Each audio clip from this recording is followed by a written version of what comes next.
Hey, what's up everybody? This is DDS, and as you see, I'm not in my usual setup. This is my new setup, my little office. This is where I'm really working at.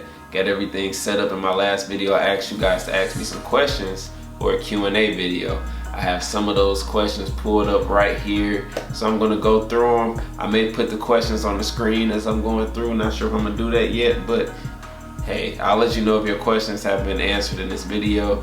If not, maybe I feel like I should answer the question to you personally, or maybe I'm just not the person to answer that question. So I'm only gonna run through a few of them. I got a nice amount of them, and I may save some of them for another Q&A video, but I know I haven't really been posting anything lately because I've been so busy with moving and everything. So I decided that I'll just at least get a few of them.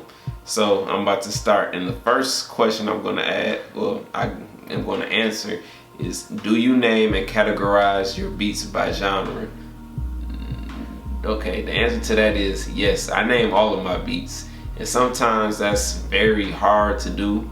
I may feel one way about a beat when I'm getting started on it. When I finish it, may think of something else, and then when I listen to it later, may think of something else. But I always give them a title. I don't want to name a beat like 10, 25, 16, 1:46 a.m.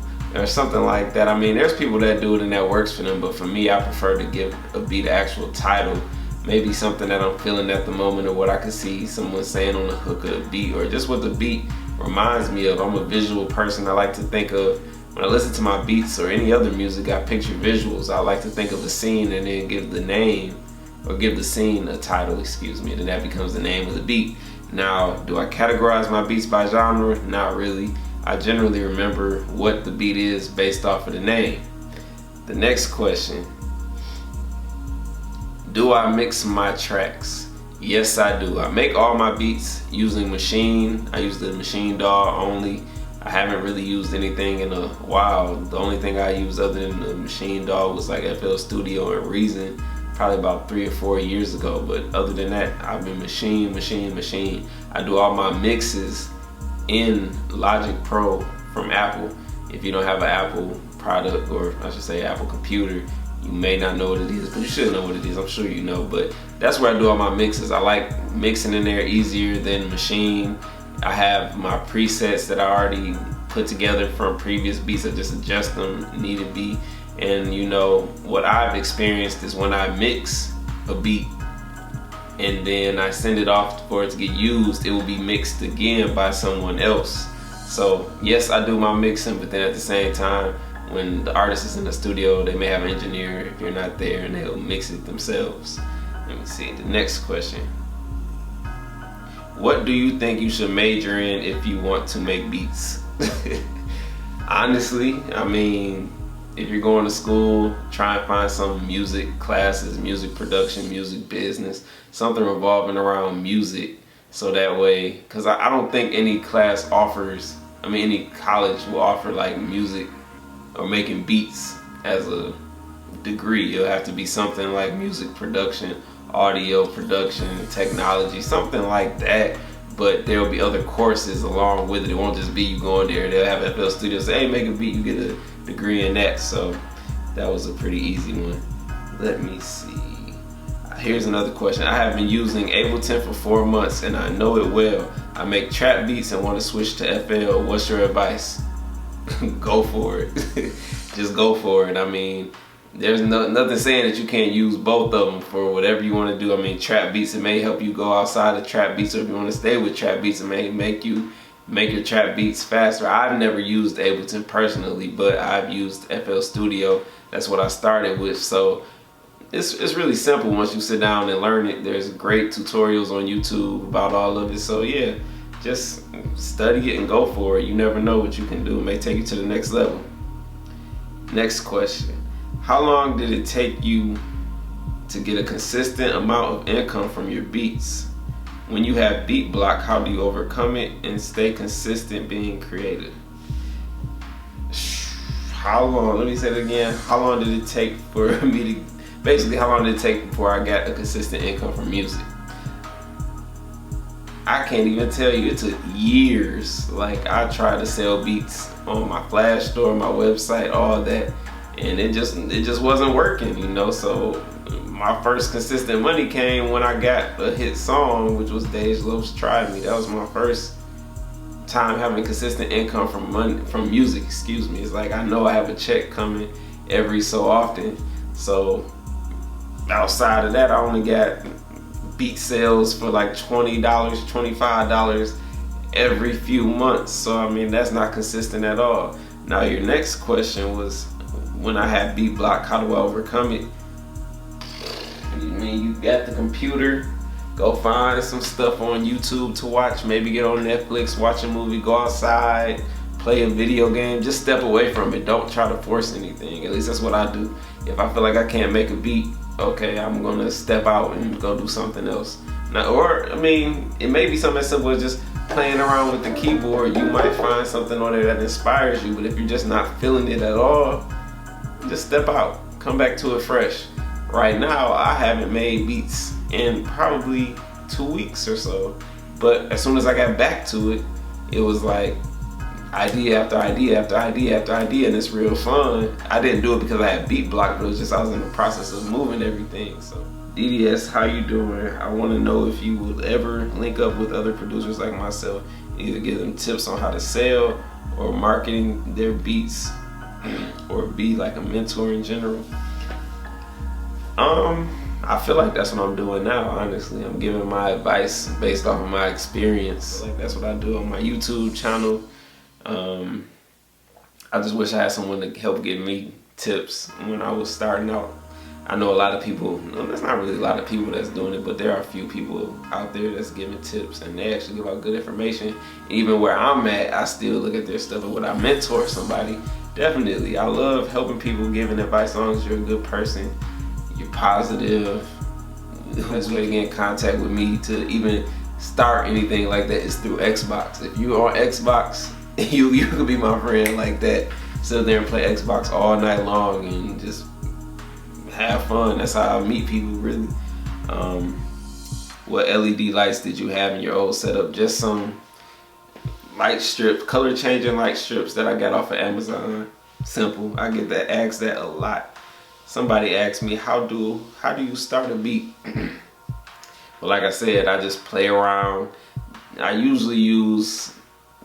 start with the drums. Some people start with drums. I either use a piano, maybe pads, arpeggiator, just whatever. Just get something that sounds good, that inspires me. I'm not really a drum person to sit there and make a drum pattern and build a beat around it. That's usually like the maybe fourth thing I would add. I usually go like a pad, piano, bass, and more sounds. That could switch all the way around though, but drums are usually last for me. Let me see. Have you worked? Sorry, some people did it. There's some people, the way people type sometimes mess it up. Have you ever worked any major artists? Or have you done any commercial or movie shit? No names is needed. Yeah, I worked with a major artist. I worked with Dej Loaf. You know, I did her Try Me, Me, You, and Hennessy, which featured Lil Wayne. I wasn't in the room with Lil Wayne, but I got to work on that track as far as them sending vocal files, you trying to match. Like, that whole story behind that beat was I used the sample and we got it all figured out where we had to recreate the beat and all that stuff.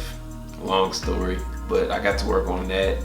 And you know, Try Me remixes, which had Jeezy and T.I. It was hundreds of Try Me remixes, but yeah. So I've had that, and then the Try Me beat was used in a Nike commercial. I think it was only on television, but my goal is to actually get music in TV and film. I feel like I have beats that really, or music that just fits that more than it fits someone rapping or singing over the beat. Let me see what other question in here. Okay, this is a good one. I know you have a lot of beats with Dej Loaf, but how do you go about marketing yourself to other artists? Do you plan on getting into film and TV music? Well, as I just said, that's a goal of mine. I would love to have my stuff. Actually, the instrumental wasn't the actual song. I can't remember. I think it might have been the actual song to Try Me was on Viceland when they did the Vice Detroit. But yeah, I would love that. I love film. I would love to just sit back at a movie and hear one of my beats start playing, or not even, I'm not even gonna call it a beat, just some music that I was a part of or created to be played through the sound system at a movie theater. Back to your question, your other question, how do I go about marketing myself to other artists? Really, from what I see, it's about relationships and different people pulling you in, being like, oh, I know this person, he worked with such and such and such and such. They just name your list of people you work with, and oh yeah, cool, you did that, oh I know that. In my situation, I had a song that a lot of people know, so I could use that and be like, okay, I did this, I did that, let's work together. Now if you're talking about just selling your beats online or trying to market to people that's not major, I would probably, what I did before was I just found something that worked for me.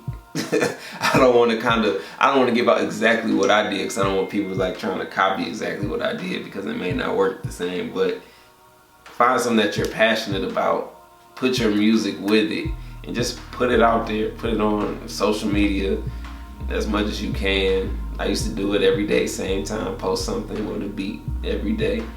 And it worked. That got me known for that, and people were following me, people were noticing. But it just so happened when I was doing that, that's when things started taking off on the other end. So I stopped doing that as much, and now I have people come to me because they know what I did. But if I was just starting out without the experience, or I should just say the credits that I have, I would simply just, like I said, find something I like and just post. Alright, let me see if I want to answer this. Is there any more questions I want to answer on here? And she's asking for advice on using native instruments on Windows-based computer. Now, when I used native instruments with Windows, it was terrible. That's what made me switch to Mac. Like, I bought a Machine Micro, and every time I tried to use it, whether it was with FL or on its own, it was just Windows could not handle it. I don't know what it was. Windows just could not handle it. And as soon as I switched over to Mac, it was just smooth. I tried making beats with the machine and the PC for probably three to 4 months, and it just wasn't a smooth process. I could get the first few sounds going, but then after that, it was laggy, and you know, you get the peaking and your computer running slow, and it was just like, yeah, it's not a good look. It's time for a change. So that's what I did. I'm gonna get one more question in before I stop. Let me see. And if I didn't answer your question, I'm probably gonna answer it in a different video, a different way, or something like that. Cause some people have some good questions, and I'll get to those in a different video. Save them for another one, or they'll have a video of their own. What drums would you recommend buying? For me, I say you can't go wrong with the Native Instruments packs when they put them out. I buy them, and then, I mean, they have different genres, but at the same time, you can break down those kits, and they all have the little wave files or whatever. So it's like one expansion may have, I'm just gonna throw a number out there, 50 kits. And all those kits use different drums and snares and different little samples. So what I do is I go look through all of them and pick the ones I like, favorite them. And yeah, then you got your whole little library. So thank you guys for watching. I'm gonna have more content coming up soon now that I'm back up and running. I know my little monitor went off behind me, so it might be a little dark, but hey, I appreciate you all for watching. If you're new to my channel, please subscribe. If you're not new, please continue to support me. I really appreciate it. And yeah, if you guys get any other questions, leave them in the comments below, and then I'll get to it. Maybe do another video. Yeah, I appreciate you all for watching. Hope you have a great day.